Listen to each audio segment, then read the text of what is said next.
नमस्कार दोस्तों, 5 सितंबर की किसान महापंचायत को कवर करने के लिए हम मुजफ्फरनगर में हैं और आप जो सड़कों पर ये रेला देख रहे हैं, ये तमाम किसान जा रहे हैं यहाँ के राजकीय इंटर कॉलेज के मैदान की तरफ, जहाँ पर किसान महापंचायत का आयोजन हो रहा है। सारे देश के मीडिया का फोकस किसान महापंचायत की ओर ही है। सारा मीडिया उसी मैदान की तरफ जा रहा है, लेकिन हमने इस मौके पर ये देखने की कोशिश की कि मुजफ्फरनगर ज़िला जहाँ पर ये महापंचायत हो रही है, वहाँ के स्थानीय सांसद और केंद्रीय राज्य मंत्री डॉक्टर संजीव बालियान कहाँ हैं। हम उनके घर की तरफ निकल चले। हमें अंदाज़ा नहीं था कि उनकी घर की तरफ जाते हुए भी हमें किसानों का इस तरह का रेला देखने को मिलेगा। हमने इस मौके पर उनसे जो बातचीत की, पेश है वो बातचीत आप सब के लिए। और इस बातचीत में उन्होंने अपनी दिल की बात कहने की कोशिश की और उसे बिना किसी एडिटिंग के आपके सामने पेश कर रहा हूँ, है ना। आज हम हैं केंद्रीय मंत्री डॉक्टर संजीव बालियान जी के साथ, और पिछले दिनों काफ़ी अस्वस्थ भी रहे संजीव जी, और इनसे ताज़ा हालात के बारे में बातचीत करने का काफ़ी मन था, और ख़ास तौर से कृषि कानूनों को लेकर, जिसे लेकर पूरे देश में इस समय एक अलग तरह का माहौल बना हुआ है। और जहाँ से डॉक्टर संजीव सांसद हैं, वहाँ पर एक बड़ी महापंचायत किसानों ने आयोजित की है। इन सब मुद्दों पर इनसे बात करने का मन था, और ख़ास तौर से मेरा पहला सवाल संजीव जी आपसे यही रहेगा कि कृषि कानूनों में क्या खासियतें हैं, किसानों के हित में ये क्या बात कहते हैं। इस मैसेज को कन्वे करने में आपकी पार्टी, आपकी सरकार मेरे हिसाब से विफल रही है। लोगों को मैसेज कन्वे करने में, इस बारे में आपका क्या कहना है? बिल्कुल हर्ष जी, मैं स्वीकार करता हूँ इस बात को। हम लोगों तक अपनी बात नहीं पहुँचा पाए, वरना आज़ादी के 75 साल बाद सरकारें किसी की भी रही हों, चाहे कांग्रेस रही हो या तीसरा मोर्चा रही हो या पिछले 7.5 साल से हमारी सरकार रही हो, बीच में भी 5 साल बीजेपी की सरकार रही है। आज़ादी के 75 साल बाद भी वाकई ये सच है कि किसान को उसका हक नहीं मिल पाया, या किसान जहाँ इस देश में होना चाहिए था नहीं हो पाया। तो कहीं ना कहीं कुछ कमियां रही होंगी। अगर कमियां ना होती तो किसान बेहतर स्थिति में होता। और पिछले 20 सालों से एक बात चलती रही कि हम बार बार कहते रहे, स्वामीनाथन जी का नाम बहुत आया, स्वामीनाथन जी की सिफारिशें लगातार जितने भी किसानों के संगठन हैं वो लगातार उठाते रहे।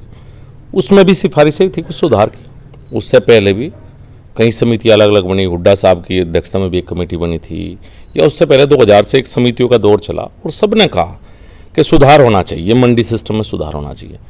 हम पंजाब का मंडी सिस्टम बहुत अच्छा है, हरियाणा का मंडी सिस्टम बहुत अच्छा है, लेकिन अगर आप पूरे देश की बात करेंगे तो ना कहीं मंडी सिस्टम अच्छा है। कुछ सुधार की आवश्यकता तो निश्चित रूप से थी, वरना किसान बहुत बेहतर स्थिति में होता। तो जो तीनों कानून लाए गए, ये इन सब बातों को सोच के और पूरे देश के किसान को ध्यान में रखते हुए किसान की बेहतरी के लिए लाने का प्रयास सरकार ने किया था। मेरा सवाल यही है कि कृषि कानून पढ़ने के बाद जो एक्सपर्ट्स हैं वो तो ये कहते हैं कि भाई इसमें सब कुछ पॉजिटिव है और हर सवाल का इसमें जवाब भी है, लेकिन उस हर सवाल का जवाब किसान क्यों नहीं समझ पाया?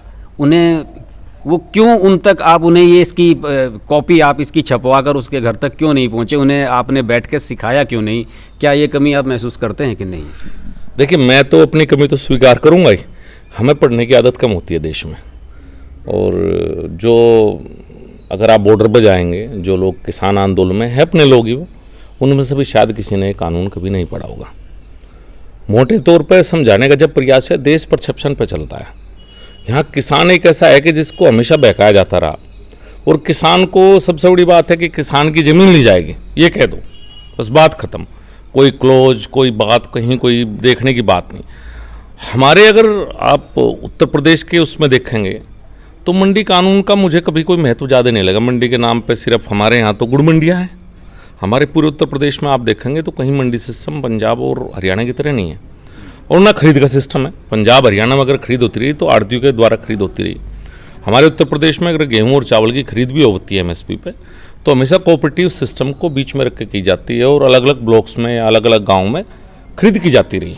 कहीं भी एक कोई हमारा उस तरह का सिस्टम हमारे उत्तर प्रदेश में नहीं है। हमारे यहाँ गुड़ मंडी है, हमारा कितना बड़ा फ़ायदा है।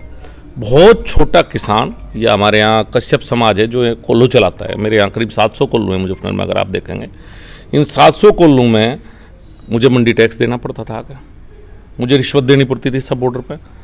आज मेरा गुड़ गुजरात, महाराष्ट्र या जहाँ भी चाहेंगे कहीं भी अपना कोल्हू चलाने वालों को बिजनेसमैन तो नहीं बोले जा सकता है। लेकिन आज अगर यहाँ पंचायत है तो ये सच है कि कहीं ना कहीं हम ये बात अपनी बात गाँव में किसान तक नहीं ले जा पाए कि नहीं इसका कितना बड़ा फ़ायदा आपके मुजफ्फरनगर जनपद या पश्चिम उत्तर प्रदेश को विशेष रूप से है। तो ये सच है, अगर कुछ लोग आए हैं तो हम अपनी बात शायद पहुँचा ही नहीं पाएंगे, इसीलिए यहाँ पर मौजूद है। तो इसे पहुंचाने के लिए अभी कोई प्लान है या फिर ऐसे ही चलता रहेगा? देखिए, प्रयास तो लगातार रहे, लेकिन एक कई बार ऐसा हो जाता है कि जब निजी स्वार्थ बहुत सी चीज़ों पर हावी हो जाते हैं और राजनीति आ जाती है। किसान आंदोलन का हमेशा स्वागत रहा है। तो देखिए, किसान अगर आंदोलन ना होते तो बहुत बड़े बड़े सुधार भी ना होते। चाहे जब टिकैत साहब के आंदोलन हुए, कई आंदोलन हुए, उनसे किसानों को बहुत कुछ मिला है। और मुझे ऐसा लगता है कि इस आंदोलन से भी किसानों को कुछ मिलना चाहिए था एज ए किसान। और कम से कम मुजफ्फरनगर का किसान होने के नाते मैं महसूस करता हूँ कि जब भी आंदोलन हो उससे कुछ निकलना चाहिए। किसान पॉजिटिव होकर, खुश होकर अपने घर वापस जाना चाहिए। और मैं चाहता था इससे कुछ पॉजिटिव निकले। लेकिन कुछ लोगों ने जो राजनीति इसमें घुसी और कहीं ना कहीं कुछ किसान संगठनों के राजनीतिक सपने जागे, उसकी वजह से जो मुद्दे थे, जो हमारे यहाँ मुद्दे कह सकते थे पूरे देश में किसानों के मुद्दे, वो मुद्दे कहीं ना कहीं पीछे रह गए, गौन रह गए। एक जिद ने पकड़ लिया कि कृषि कानून वापस लो। सरकार ने कहा अगर इसमें कहीं कोई परिवर्तन की गुंजाइश हम करने के लिए तैयार है। परिवर्तन कराते, कुछ और मुद्दे लेकर आते। एमएसपी का मुद्दा है, पूरे देश में किसान को लाभ नहीं मिल पा रहा है, सच है, पूरे देश में किसान को लाभ मिलना चाहिए। मेरे उत्तर प्रदेश के किसानों के मुद्दे हैं, चाहे गन्ना किसान हो, चाहे बिजली के मुद्दे हैं, इन मुद्दों को इसमें लाया जाना चाहिए था। मेरे जैसे जो सरकार में बैठे हुए किसान हैं वो भी इस बात में खुश होते। लेकिन एक जितना एक बहुत बड़े किसान आंदोलन को देश में कहीं ना कहीं किसान को उस पर लाके खड़ा कर दिया कि पता नहीं इस आंदोलन से किसानों को कुछ मिल पाएगा नहीं मिल पाएगा। अच्छा, इसमें जब वार्ता चल रही थी, वार्ता का दौर था, मेरे ख्याल में 10-11 दौर की, कितने दौर की वार्ता हुई, आप तो उसमें लगातार मौजूद रहे, शायद आप भी उसका पार्ट थे। तो वो वार्ता एकदम से एक सर्टेन पॉइंट पे जाके इस तरह से ब्लॉक होगी कि उसके बाद वो फिर उसका कोई रास्ता खुलने की सूरत नहीं नज़र आ रही। हालांकि सरकार ने ये भी कहा कि भाई हम एक फ़ोन कॉल की दूरी पे हैं। मोदी जी ने अपने स्पीच में कहा, मन की बात में भी बोले वो इस बारे में, और उन्होंने कहा कि हम बस एक फ़ोन कॉल की दूरी में है। तो फ़ोन कॉल वो सरकार को उन्हें करना चाहिए या किसानों को करना चाहिए? देखिए, 12 दौर की वार्ता हुई, मैं वार्ता का हिस्सा नहीं था, लेकिन ये जरूर कह सकते हैं कि हमेशा मैं किसान संगठनों के भी निकट रहा हूँ। जब मैं कृषि राज्य मंत्री था, मौजूद कई बार रहे हैं वहाँ। मैं ऑफिशियली बैठक में का हिस्सा नहीं था। 3 मंत्री थे, पीयूष गोयल जी थे, हाँ वो तो थे, सोम जी थे और कृषि मंत्री जी थे। लेकिन आप कह सकते हैं मैंने ऑफिशियली कहीं ना कहीं हिस्सा हमेशा रहा हूँ। जब मैं कृषि राज्य मंत्री था तो पूरे देश के किसान संगठन कहीं ना कहीं से मैं उनसे जुड़ा रहा। एक मेरे मन में उनके प्रति हमेशा भावनाएं रही और सरकार का हिस्सा हूँ। 12 दौर की वार्ता चली। वार्ता टूटने का कारण आखिर में रहा कि सरकार ने कहा कि जो सो संशोधन चाहते हैं आप करवा लीजिए। उसके बाद एमएसपी पर बात थी, एमएसपी पर सरकार बात करने के लिए तैयार थी कि क्या बेहतर हो सकता है। लेकिन जब 12 दौर की वार्ता में एक ही बात, उसके अलावा कोई बात नहीं कि तीनों कानून वापस लो। और इसमें भी आप देखिए संयुक्त किसान मोर्चा बना, 40 या 42 लोग हैं, 32 पंजाब के, जहाँ से 14 लोकसभा सीटें आती हैं, 13 या 14 पंजाब से, वहाँ से आपने 32 संगठन ले लिए। पंजाब में शायद 16 या 17 जिले हैं, इसका मतलब एक जनपद के 3 या 4 संगठन तो पंजाब के बैठेंगे वहाँ। उत्तर प्रदेश का एक संगठन होगा, बिहार का कोई संगठन नहीं होगा, महाराष्ट्र का कोई नहीं होगा, कर्नाटका का कोई नहीं होगा। पूरे देश को आप रिप्रेजेंट नहीं करते। या तो एक ऐसे मोर्चा बने जिसमें हर प्रदेश का हर किसान, प्रगतिशील किसान भी हों, हर तरह की सोच वाले लोग मौजूद हों, और वो कोई बात कहे तो सरकार बात करे। लेकिन एक प्रदेश के संगठनों के कहने से पूरे देश में लागू किए जाने वाले बिल अगर वापस सरकार एकदम से ले ले, तो ये जिद कहीं ना कहीं जो रही है कि नहीं पहले बिल वापस लीजिए फिर बाद में करेंगे, इसने कहीं ना कहीं दूरी पैदा की। और जो प्रधानमंत्री ने कहा एक फ़ोन कॉल की दूरी पे, लेकिन उसके बाद भी लगातार एक कंडीशन अड़ाई जाती रही कि पहले कृषि बिल वापस लो फिर बात करेंगे। तो ये नहीं होना चाहिए था। आपको जो संशोधन है वो सुझाव संशोधन दूर कराइए और बाकी पूरे देश के किसानों के मुद्दे पर सरकार से बात कीजिए। सुझाव कभी लेके नहीं आए ये लोग कि भाई इसमें ये चीज़ें हम अमेंडमेंट चाहते हैं? कभी कोई रिटिन में कोई इस तरह का डॉक्यूमेंट सरकार को कभी दिया है किसानों संगठनों ने? सरकार की तरफ से दिया गया वापस, सरकार ने कहा जो बातचीत के पिछले 6, 7, 8 दौर हुए उसमें कुछ बातें निकल कर आई, तो सरकार ने संशोधन इनके पास भिजवाए। उनके मिनट्स के आधार पर? हाँ, उनके मिनट्स के आधार पर सरकार ने कहा कि भाई ये बातें आपने उठाई थी, हम इस संशोधनों के लिए तैयार हैं। वो संशोधन का प्रस्ताव जब इनके पास गए संयुक्त किसान मोर्चा ने, उसके बाद उस संशोधन पे कोई भी बात रिटर्न में कभी सरकार को आज तक नहीं दी कि नहीं चलो हम तैयार है। बस यही कहते रहे कि वापस लो।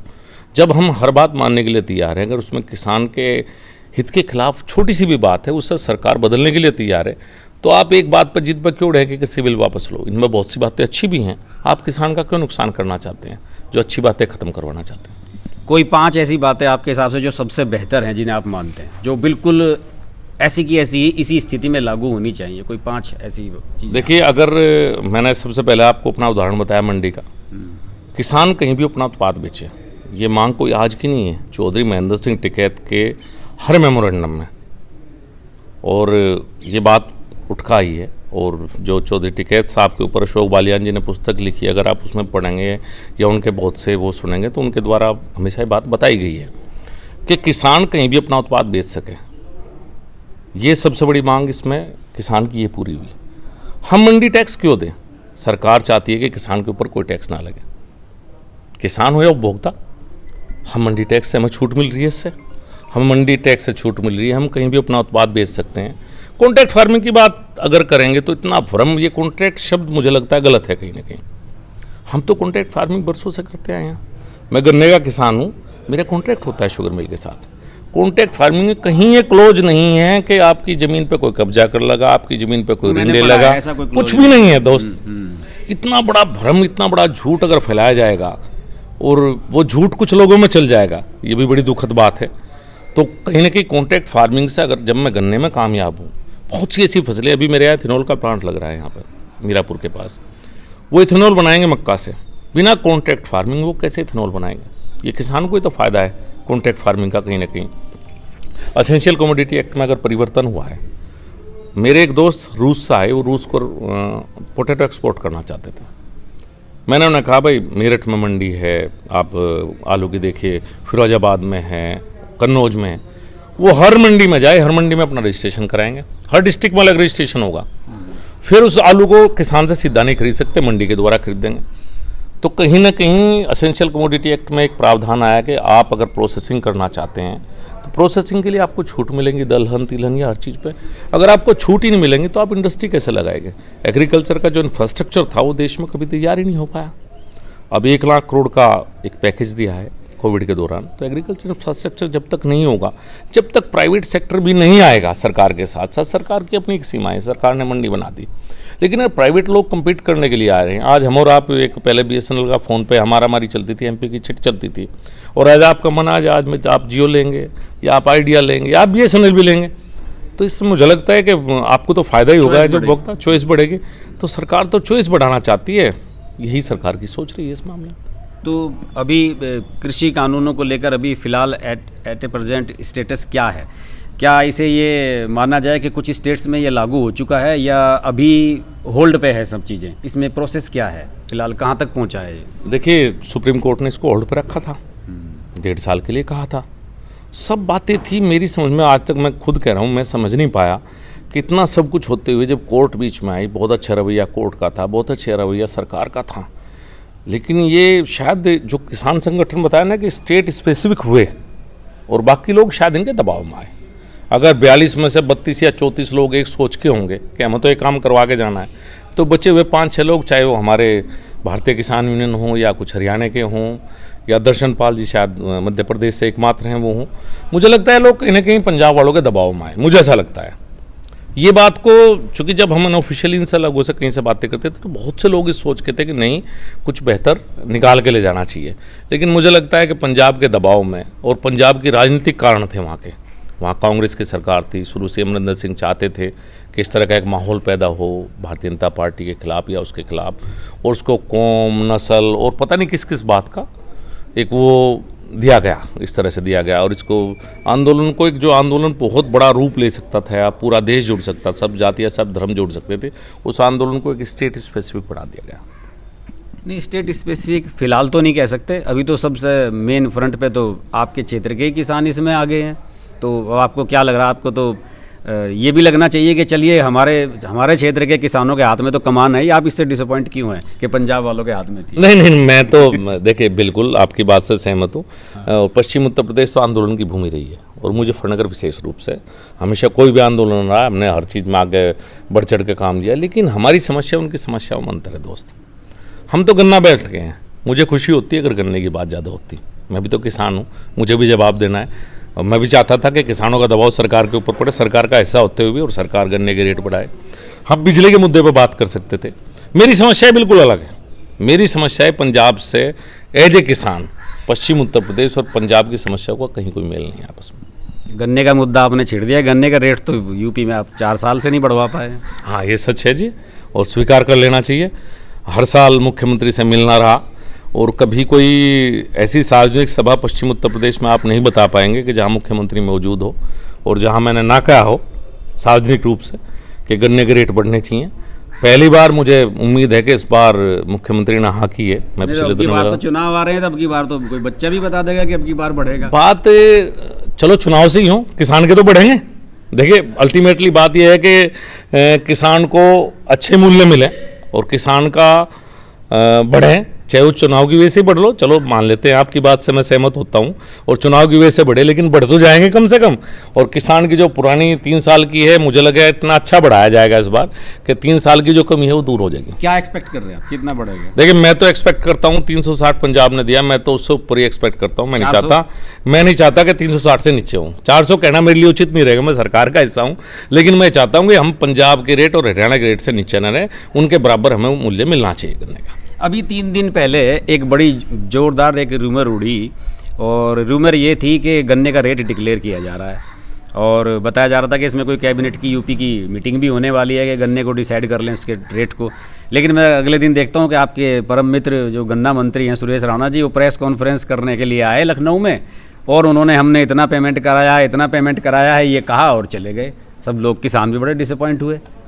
ये महापंचायत जो हो रही है, अगर इससे 24 घंटे या 48 घंटे पहले अगर रेट डिक्लेयर हो जाता तो कुछ माहौल नहीं बनता, आपको लगता है? बनता, बिल्कुल मैं सहमत हूँ आपकी बात से। हमें जब रेट डिक्लेयर करना ही है और हमें बढ़ाना ही है, मीटिंग हो चुकी है, गन्ने का सीजन आ रहा है, गन्ने का सीजन आ रहा है, मीटिंग हो चुकी है किसानों के साथ, जो एक बैठक, जो एक फॉर्मेलिटीज़ है, अधिकारियों की किसानों के साथ एक बैठक होती है गन्ना मूल्य को लेकर, वो हो चुकी है। तो रेट डिक्लेयर जल्दी से जल्दी किया जाना चाहिए, पहले कर देते और अच्छा रहता, हमारे लिए कहने की बात होती। लेकिन चलो कोई बात नहीं, आज 5 तारीख है, फिर कर लो, 1 या 2 दिन में हो जाना चाहिए, जल्दी 1 या 2 दिन में हो जाना चाहिए। चलिए, ये गन्ने का तो मुद्दा पश्चिमी यूपी में मुझे लगता नहीं कि कभी ख़त्म होगा। अगर रेट बढ़ जाएगा तो फिर पेमेंट की समस्या बनी रहेगी, पेमेंट की समस्या ख़त्म होगी तो फिर पर्चियों की समस्या बनी रहेगी। ये तो किसानों का जो कभी ना ख़त्म होने वाला किस्सा है यहाँ का, वेस्ट यूपी का। लेकिन वेस्ट यूपी में आप लोगों को वोट मांगने के लिए गांव-गांव में जाना है, और आपके विधायक को किसान यूनियन के हेडक्वार्टर में घेर के, मार पीट के, तोड़ ताड़ के वहाँ से भगा दिया गया। आपकी सरकार कुछ नहीं कर पाई, एक अरेस्ट तक नहीं करा पाई। हाँ, बड़े दुख की बात है, इसमें कोई शक नहीं। देखिए ऐसा कोई गांव शायद नहीं होगा यहाँ पे मुजफ्फरनगर डिस्ट्रिक्ट में जहाँ भारतीय जनता पार्टी कार्यकर्ता ना हो, जहाँ समाजवादी पार्टी कार्यकर्ता ना हो। लोकदल भी यहाँ पे है, किसान यूनियन भी यहाँ पे है। अब अगर सभी राजनीतिक दलों के कार्यकर्ता ऐसा काम करने लगे कि दूसरी पार्टी का कोई नेता है बदतमीजी करें, और इससे कमार, और सिसोली जैसे ऐतिहासिक गांव में जो महेंद्र सिंह टिकैत से जुड़ा हुआ है, जो किसान यूनियन का हेडक्वार्टर माना जाता है, जो बालान खाप का हेडक्वार्टर माना जाता है, जहाँ हमेशा हर पार्टी को या हर मुख्यमंत्री आए, प्रधानमंत्री आए, सबको सम्मान मिला, अगर वहाँ इस तरह की गतिविधि होगी तो उसकी जिम्मेदारी किसी न किसी को लेनी पड़ेगी और लेनी चाहिए। किस तरह का माहौल हम पैदा करना चाहते हैं, क्या अराजकता का माहौल हम पैदा करना चाहते हैं। राजनीतिक विरोध अपनी जगह है। हम पिछले 8 साल से लगातार, चाहे महेंद्र सिंह टिकैत का जन्मदिन हो या पुण्यतिथि हो, मैं और उमेश मलिक हमेशा गए हैं। अगर इस तरह की हरकतें करेंगे और कल भारतीय जनता पार्टी इस तरह की करे, परसों समाजवादी पार्टी करे, तो कोई कहीं वोट नहीं पाएगा। ऐसा कोई गांव नहीं जहाँ भाजपा कार्यकर्ता ना हो। तो जो समाज के जिम्मेदार लोग हैं और जो इन बातों को सपोर्ट कर रहे हैं, उन्हें इन बातों को सोचना चाहिए और अपनी जिम्मेदारी से बचना नहीं चाहिए। युवा पीढ़ी है, आप उन पर मुकदमे दर्ज करवा रहे हैं, आप उनके भविष्य के साथ खिलवाड़ कर रहे हैं। हम अच्छा काम करना चाहते हैं। मुजफ्फरनगर बदलता हुआ मुजफ्फरनगर है। मुजफ्फरनगर में आज इंडस्ट्रीज़ हैं। मुजफ्फरनगर में आज हाईवे से जब आप गुजरेंगे तो यहाँ लोग रुकना पसंद नहीं करते थे। अच्छे अच्छे रिजॉर्ट्स हैं, यहाँ फौज की भर्ती है लगातार हर साल, इस साल भी अगले महीने फौज की भर्ती है। हम मुजफ्फरनगर को इस दिशा में ले जाना चाहते हैं और मुजफ्फरनगर को आप उल्टा खींचना चाहते हैं कि कोई घुसा से पिटेंगे, मारेंगे, ये कोई अच्छी बात नहीं है। मुकदमा दर्ज हुआ है और मुझे उम्मीद है कि कार्रवाई भी होगी, मैं तो ये कह सकता हूँ। नहीं तो कार्रवाई तो होगी, लेकिन अभी तक कार्रवाई रुकी हुई क्यों है ये समझ में नहीं आया लोगों के। क्या इसके लिए पंचायत का ही वेट हो रहा था कि 5 सितंबर की पंचायत हो जाए और उसके बाद कुछ डिसाइड किया जाए? कुछ ऐसा हुआ है तय क्या? नहीं, मैं तो बीच में, चूंकि मैं बीमार रहा, मैं बीच में किसी से ज़्यादा बात नहीं कर पाया। जिस दिन ये घटना है उसके एक दिन बाद ही मुझे डेंगू हुआ था और मैं पहली बार ही आज आपके पास बैठा हुआ हूँ। शायद बहुत से शासन और प्रशासन जब काम करते हैं तो उनके पास बहुत से फीडबैक के थ्रू काम करते होंगे, लेकिन किसान यूनियन के राष्ट्रीय अध्यक्ष और उन लोगों को इस बात की जिम्मेदारी ऑन करनी चाहिए और अपना ये तरीका बदलना चाहिए। मेरा तो एक निवेदन है उनसे, इस तरीके से काम नहीं चल सकता। हमारे मतभेद हो सकते हैं कुछ मुद्दों को लेकर, कल तक हम बहुत से मुद्दों पर साथ थे, आज आप किसी दूसरी पार्टी के साथ हैं, हो सकता है कल फिर हमारे साथ आए। ये तो समय का चक्र है। 2013 से आप हमारे साथ एक मंच पर रहते थे, आज चलो मतभेद हैं कृषि कानून को ले, आप अपनी बात कह रहे हैं, हम अपनी बात कह रहे हैं। वो किसान को अधिकार दीजिए, वो हमें वोट दे या ना दे, चुनाव है, चुनाव में सबका स्वागत है, सभी पार्टियों का। आपकी इच्छा है आप भी आइए, आपको अधिकार है आने का, लेकिन चुनाव से पहले अराजकता का माहौल क्यों पैदा करना चाहते हैं? अगर आपको भरोसा है किसानों के ऊपर, ओके भाई हाँ किसान हमारे साथ हैं, तो वोट की चोट दीजिए, हम भी किसानों के बीच जाएंगे, आप भी जाएंगे, आप जो चाहे कीजिए। लेकिन लोकतंत्र में इस तरह की घटनाएं बिल्कुल उचित नहीं ठहरे जा सकती। लेकिन भारतीय किसान यूनियन तो राजनीतिक संगठन है, वो वोट के माध्यम से कैसे करेंगे आपसे? वो कैसे मुकाबला करेंगे आपका वोट के माध्यम से? उनके पास तो यही हथियार है और कुछ है नहीं। अभी बंगाल में भी हमारी ऐसी बात नहीं, विरोध में गया संयुक्त किसान मोर्चा, उसने कहा भारतीय जनता पार्टी को हराओ, तो वहाँ तो हरा दिया आपको। हो सकता है, उनका अधिकार है, वो यहाँ भी आ सकते हैं, क्या समस्या है? हम उनका बिल्कुल अधिकार है। राजनीतिक होते हुए वोट तो डालते हैं, राजनीतिक तो आप भी हो कह सकते हैं, आप पत्रकार है राजनीतिक को, लेकिन वोट तो आप भी डालते हैं। वोट डालने का अधिकार उन्हें भी है, आप वोट से कीजिए, और पहले भी राजनीतिक भी लोग रहे हैं, ऐसी बात नहीं। अच्छा, ये जो प्रकरण हुआ उमेश मलिक पे अभी अटैक हुआ जो वहाँ पे, इसके बाद आपने as a Muzaffarnagar, as a Baliyan khap से बिलोंग होने के वो, और किसान यूनियन से आपकी बिल्कुल नो डाउट मैं जानता हूँ कि नज़दीकी पहले से ही रही है, आपने नरेश टिकैत, राकेश टिकैत किसी से फ़ोन के थ्रू या ऐसे कुछ इस बारे में कोई बात करने की कोशिश की? आपने कोई संपर्क किया? मेरी पहले भी कई बार बात हुई है, जब एक इस उमेश मलिक प्रकरण के बाद, चूंकि मैं अगले दिन बीमार हुआ, मैं बात नहीं कर पाया किससे।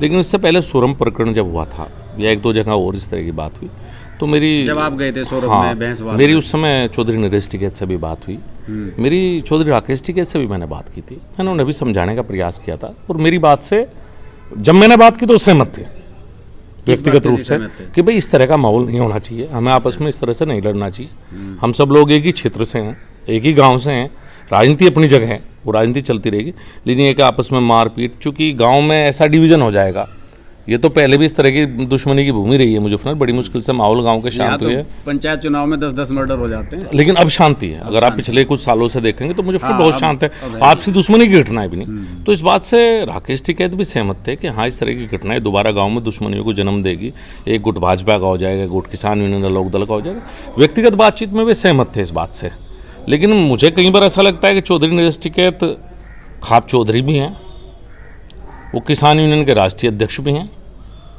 और कई बार ऐसा लगता है कि सारे विपक्ष के जिलाध्यक्ष भी वही हैं। जब भी विपक्ष की कोई बात आती है, समाजवादी पार्टी हो, लोक दल हो, बसपा हो, उनके जिलाध्यक्ष की भूमिका में भी चौधरी नरेश टिकैत रहते हैं।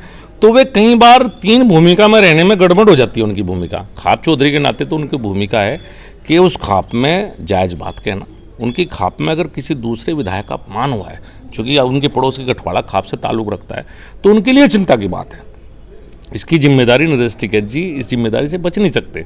उस जिम्मेदारी के बाद कहना भाई ना जाओ, भाई है ना, तो वे तीनों भूमिकाओं में कहीं ना कहीं कन्फ्यूजन में हो जाते हैं, भूल जाते हैं कि किस बयान को किस मुझे कई बार लगता है कि सारी पार्टियों के विपक्ष के जिला अध्यक्ष जैसे नरेश टिकैत जी हों, और भाई आप खाप चौधरी हैं, आप उसमें आपका सम्मान है, आप किसान यूनियन के राष्ट्रीय अध्यक्ष हैं, आपका सम्मान है।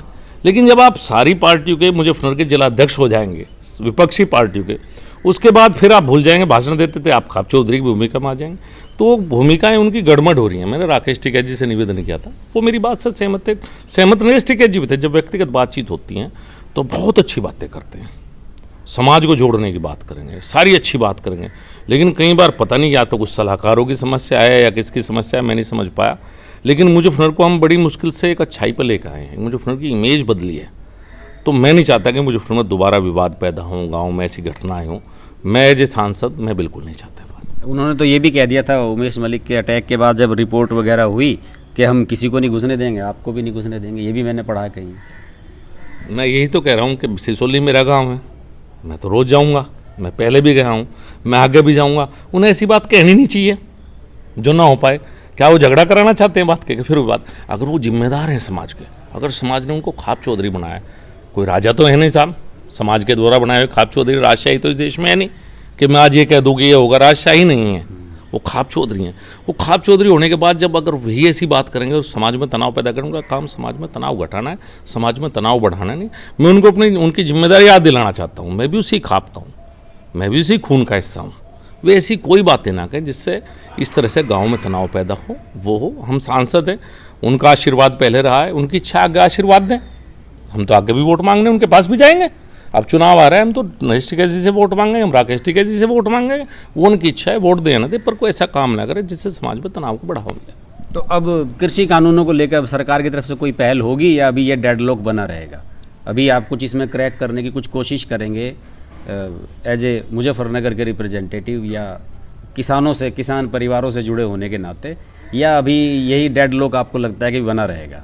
मुझे लगता है अभी तो डेडलॉक रहेगा, और मैंने बहुत प्रयास किए, लेकिन ये जो इस तरह की घटनाएं सिसोली में हुई या सोरम में हुई, ये मेरे प्रयासों को विफल करती हैं, क्योंकि इनसे फिर व्यक्तिगत तनाव पैदा होता है। मैं इसीलिए कहता हूँ कि हम तो बहुत सी बातों में पहले भी अगर किसान यूनियन के कहीं धरने हुए हैं और किसी की आवश्यकता थी, हमने मेमोरेंडम में लिया, हमने साथ भी दिया है। हमने बहुत सी बार किसी से मिलना है, कहीं कोई बात है, किसानों की बात पहुँचानी है, तो हमने किसान यूनियन को साथ लेकर किया है। लेकिन इस तरह की घटनाएं जो पैदा हो रही हैं, जो चौधरी नरेश टिकैत बार बार इस तरह के बयान दे देते हैं जिनसे इस तरह की घटनाओं को बढ़ावा मिलता है, एक डेडलॉक है। मैं तो निवेदन करूंगा, मैं सरकार से भी कई बार बात की, कृषि मंत्री से भी इसे बात करता हूं कि आप भी बातचीत शुरू कीजिए। मैं चाहता हूं किसान भी इस जिद को छोड़ दें, किसान जो संशोधन करवाना चाहते हैं वो संशोधन करवाएं, जो किसान हित के और मुद्दे हैं उन पर बात करें, और ये डेडलॉक खत्म होना चाहिए। मैं तो निवेदन करूँगा दोनों पक्षों से, सरकार का पक्ष हूँ तो सरकार से बात करने की बार फिर प्रयास करूँगा, और किसानों से भी निवेदन करूँगा। आज यहाँ आए हुए हैं, पूरे संयुक्त मोर्चा हैं, ये जिद छोड़ दो और किसान की बेहतर के लिए कुछ लेकर आओ दिल्ली से, मैं तो चाहता हूँ। चलिए, अब आखिरी सवाल यही है कि उत्तर प्रदेश के चुनाव आ रहे हैं, कुछ महीने के बाद इसका पूरा ऑफिशियल प्रोसेस भी उसका शुरू हो जाएगा। तो ऐसी इस घड़ी में कि भाई आपसी गांव में सौहार्द बना रहे, माहौल आना जाना सबका इसी तरह से मेंटेन रहे, इस चीज़ को लेकर अगर आप अनऑफिशियली एक बार भारतीय किसान यूनियन से बात करें तो इसमें मुझे कोई गलत बात नज़र नहीं आती। मैं अनऑफिशियली छोड़ो, ऑफिशियली भी बात कर सकता हूँ। मेरे मन में कहीं कोई बात नहीं है, बिल्कुल भी। मैं हमेशा सिसोली गया हूँ, हमेशा चौधरी राकेश टिकैत मेरे पास आए हैं, और चौधरी राकेश टिकैत बड़े भाई हैं, उम्र में भी मेरे से बड़े हैं। चौधरी नरेश टिकैत मेरे खाप चौधरी भी हैं, सम्मानित हैं, बहुत सम्मान करता हूँ मैं। तो अगर कोई सी बात हो, मेरे जाने से चीज़ें सुलझती हो तो मैं तो आज चला जाऊँ, मैं सिसोली जा सकता हूँ, मैं किसान पंचायत में भी जा सकता हूँ, कोई ऐसी दिक्कत नहीं है। अगर ऐसी बात होगी तो निश्चित रूप से मैं बात करूँगा। मैं तो आपके माध्यम से भी निवेदन कर रहा हूँ, व्यक्तिगत भी निवेदन करूँगा कि तनाव को बढ़ावा मत दीजिए। चुनाव है, आएंगे जाएंगे, जिस चिंता चाहेगी उसकी सरकार बनेगी, और मार्च में फिर भारतीय जनता पार्टी की सरकार बनेगी। आप फिर भारतीय जनता पार्टी से आपको बात करनी पड़ेगी जब उत्तर प्रदेश में सरकार बनेगी, उत्तर प्रदेश में किसान के मुद्दे होंगे। तो ना उन्हें इस बात की झिझक होनी चाहिए, ना होनी चाहिए। चलिए, उम्मीद करते हैं कि 400 रुपये गन्ने का रेट हो जाएगा, और 1 जनवरी 2022 को किसानों की जो इनकम है वो डबल हो जाएगी, और कृषि कानूनों का जो डेडलॉक चल रहा है ये भी ख़त्म हो जाएगा। इसी उम्मीद के साथ ये इंटरव्यू ख़त्म करते हैं। नमस्कार। अगर आपको हमारी वीडियो पसंद आई तो वीडियो को लाइक करें, चैनल को सब्सक्राइब करें और नोटिफिकेशंस के लिए बेल आइकन को प्रेस करें।